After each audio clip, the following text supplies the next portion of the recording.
Des applaudissements. Ils sont braves. Ils sont braves. Sur 120 projets, 30 projets après la première sélection, 12 projets finalistes. Et aujourd'hui, ils sont les lauréats de la finale du Govaton 2024. On les applaudit très, très, très, très fort. Monsieur le Premier ministre, restez avec nous et nous vous invitons à venir prononcer votre discours.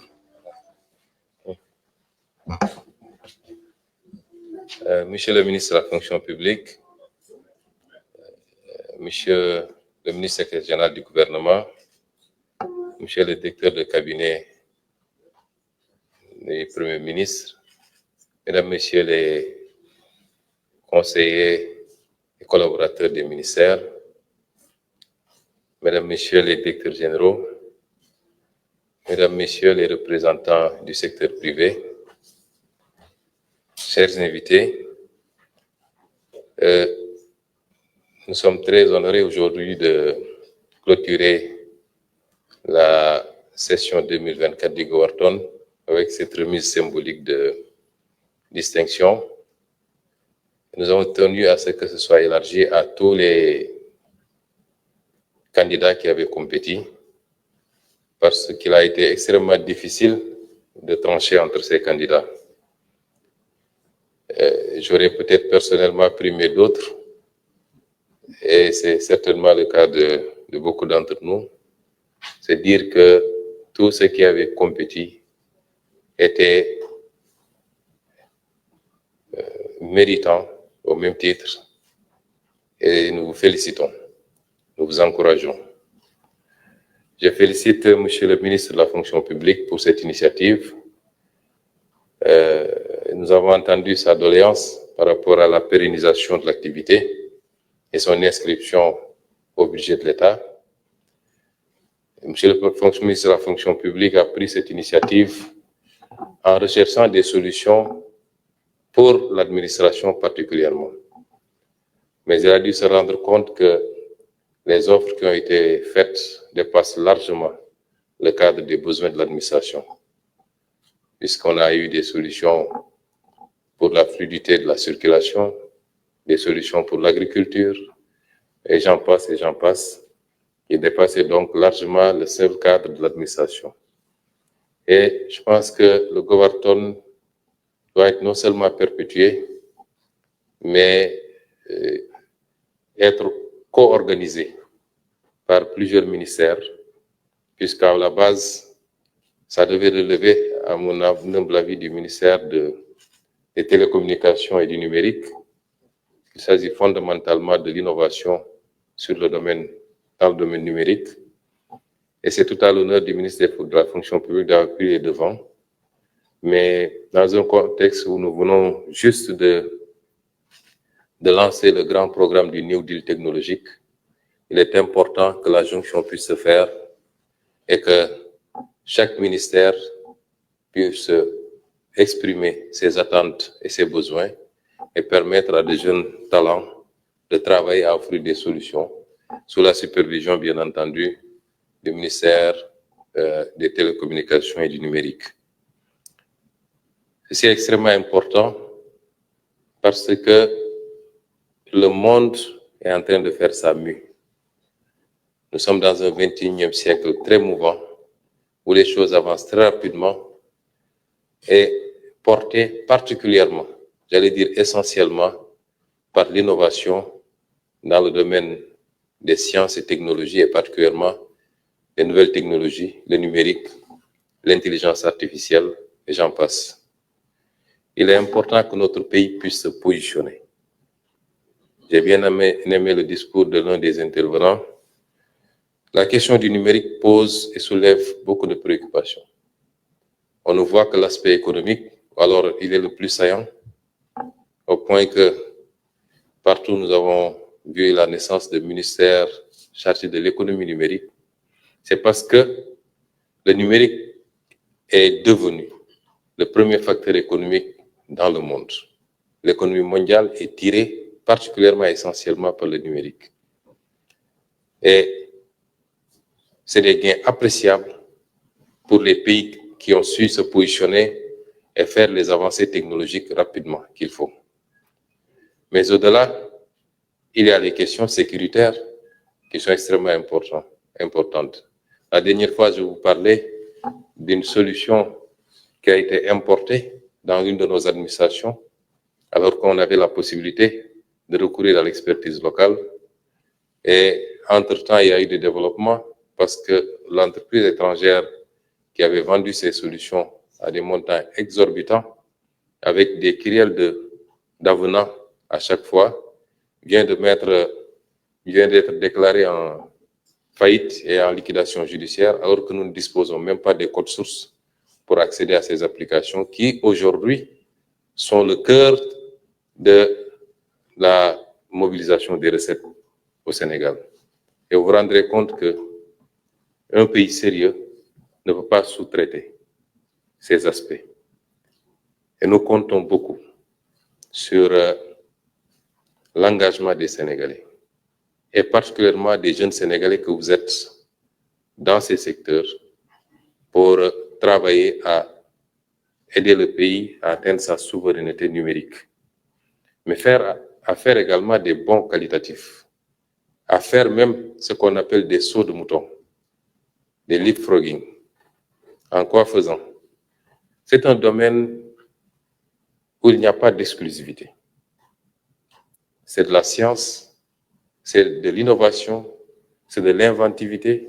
Je me rappelle qu'il y a quelques années, l'Afrique avait été la première à offrir des solutions sur un petit aspect de la FinTech, notamment les transferts d'argent et les paiements par cette voie. Aujourd'hui, c'est devenu mondial et d'autres sont venus nous supplanter sur ce créneau. Ça veut dire qu'on a le potentiel et le talent pour innover et pour anticiper. Des pays que je ne vais pas citer ont pu faire ces sauts qualitatifs. Aujourd'hui, un grand pays qui, 30 ans en arrière, était à la traîne, a été le premier à offrir au monde des solutions sur la technologie de la 5G, devant toutes les puissances qu'on connaissait dans le domaine de l'innovation. Et ce pays vient de répliquer. Il ne s'agit pas effectivement juste d'avoir les idées. Il faut du soutien, il faut de l'accompagnement, il faut de l'encadrement. Et l'État du Sénégal, par ma voix, vous assure que vous aurez ce soutien et cet engagement, cet encadrement de sa part. Il y a quelques semaines, nous avons révisé la loi adoptée en Conseil des ministres, la loi portant organisation des startups, promouvant l'innovation. C'est pour la rendre beaucoup plus ambitieuse, pour permettre un plus grand encadrement de ce domaine qui peut valoir à notre pays des satisfactions immenses. Rappelez-vous que, comme l'avait dit le ministre du numérique lors du lancement de la stratégie du New Deal, que notre ambition, c'est de positionner le Sénégal comme un hub en Afrique, et particulièrement en Afrique de l'Ouest. Ce hub, c'est vous qui allez le construire, avec notre accompagnement et notre encadrement. Et au-delà du gouvernement, je vais instruire tous les démembrements de l'État, les directions générales et les agences particulièrement, à trouver les moyens d'accompagner les jeunes dans leurs efforts, les activités d'innovation, de recherche et de développement. Mais il ne s'agira pas seulement de l'État, puisqu'il faut le faire avec le secteur privé également. Et je félicite et je remercie les deux entités privées qui sont là, présentes, notamment Oumou Solutions et l'entreprise de M. Sonko. Mais il en faut beaucoup plus en réalité.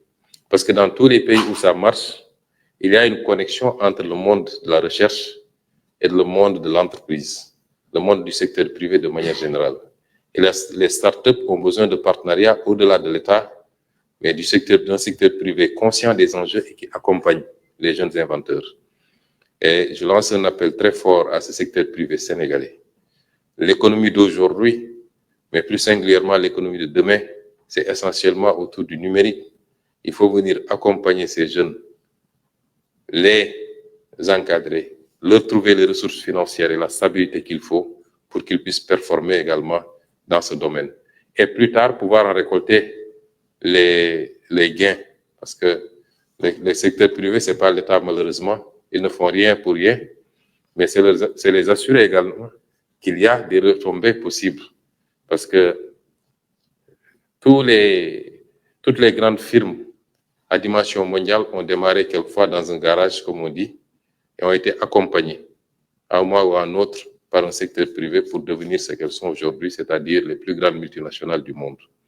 Et nous lançons donc cet appel au secteur privé pour plus de participation, plus d'engagement auprès de ces jeunes qui doivent être donnés en exemple. Je le disais l'autre jour, un pays a besoin de tout. Aujourd'hui, je suis avec des jeunes qui sont dans le secteur de l'innovation, qui doivent être à la pointe du changement structurel que nous voulons au Sénégal. Demain ou dans quelques jours, je recevrai les jeunes qui œuvrent dans l'informel, qu'ils soient marchands ambulants, conducteurs de Jakarta, commerçants, tout ce que vous voulez. Nous sommes dans une dynamique inclusive qui devra mobiliser tous les Sénégalais autour de cette nouvelle dynamique qui doit nous amener à croire principalement et fondamentalement à nous-mêmes, à nos solutions, mais en nous inspirant des meilleures pratiques. Et je voudrais également remercier les partenaires, notamment le Japon, qui est un partenaire solide. Il y a une semaine, je recevais M. l'ambassadeur du Japon et nous avons beaucoup échangé. Il disait que j'ai insisté pour que le ministre de l'Éducation nationale aille s'inspirer du modèle japonais d'éducation, qui m'a beaucoup frappé. J'ai suivi beaucoup de documentaires sur le modèle éducatif japonais. Et la réponse de l'ambassadeur, c'était de dire que au Japon, c'est deux choses. Investir sur le facteur humain, le capital humain, l'éducation à la base. Et la seconde, c'est la discipline. Parce que rien ne peut se faire sans discipline. Donc, madame, transmettez nos remerciements et nos félicitations au pays frère du Japon qui accompagne dans le domaine des sciences et de la technologie. Le CFPT est un exemple vivant de ce que nous faisons avec ce pays. La Corée, qui est également un partenaire stratégique du Sénégal, avec laquelle nous envisageons de faire beaucoup de choses dans le domaine de l'innovation, de la technologie. Puisque c'est des pays qui, en 50 ans, ont pu faire des révolutions pour être aujourd'hui numéro 1 dans beaucoup de secteurs, l'électroménager, l'automobile, la téléphonie, ainsi de suite. C'est des exemples qui doivent nous inspirer et nous voudrions également, avec la Corée, approfondir ce partenariat-là, de sorte à pouvoir permettre à ces jeunes de faire des incursions, d'avoir des bourses, d'aller se faire parfaire en termes de projection, mais également de science au niveau de ces pays. Et nous comptons beaucoup sur ces collaborations. Soyez remerciés au nom de tout le peuple sénégalais pour votre accompagnement et votre appui. Je voudrais terminer, chers jeunes, en vous rassurant que vous aurez toujours, en tout cas sous le régime, sous la présidence de son Excellence, le président Bassirou Diomaye Diakhar Faye, et sous mon gouvernement, vous aurez toujours une oreille attentive, un accompagnement. Les prix qu'on a donnés aujourd'hui sont des prix symboliques. J'avais annoncé que, au-delà des 3 lauréats, la primature allait récompenser tous ceux qui avaient compétit. C'est un moyen pour nous de vous encourager davantage, de vous dire que vous ne serez pas seul, parce que ce que vous êtes en train de faire est de l'ordre de l'intérêt général. Et l'intérêt général doit être soutenu par l'État, quoi qu'il en coûte. Et nous sommes en train de travailler à mettre en place tous les dispositifs et tous les moyens qu'il faut pour faire de ce Sénégal ce hub qui a été décrété par son Excellence le Président de la République. Je vous remercie et vous donne rendez-vous pour la prochaine fois. Merci, Monsieur le Premier ministre, pour ce discours. Je demande aux étudiants de bien vouloir sortir, suivre le protocole pour la photo de famille, aux autres officiels de rester dans la salle. Chers étudiants, Monsieur le Premier ministre. S'il vous plaît. J'ai juste oublié de féliciter également nos amis de Ecobank, qui sont les seuls du secteur bancaire d'ailleurs à répondre à cet appel. Ça ne nous surprend pas parce qu'ils sont toujours présents quand il s'agit des jeunes, notamment en accompagnant le système des bourses pour les étudiants. Donc, Monsieur le Directeur général, soyez remercié également et transmettez nos remerciements à toute la boîte. Merci.